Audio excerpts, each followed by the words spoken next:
Dito ng print. Ang ganda talaga niya.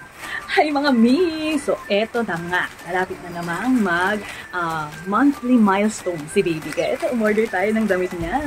Ilalagay ko na lang sa Yellow Basket yung store kung saan ko to nabili. Store kasi ngayon, ang ganda ng print nila. So, tingnan natin to. Ang ganda ng pagkaka-print nila dun sa mga onesies. Kaya, lagi talaga akong umorder dito.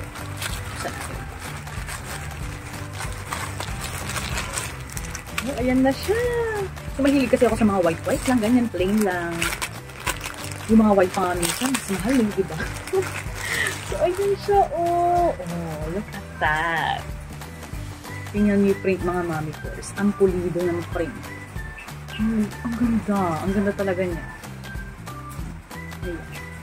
Marami kayong pwedeng mabilhan nito, mga mami course. Pero yung shop, gusto ko ito bibili, andyan sa Yellow Basket. Check out nyo na lang. Yan.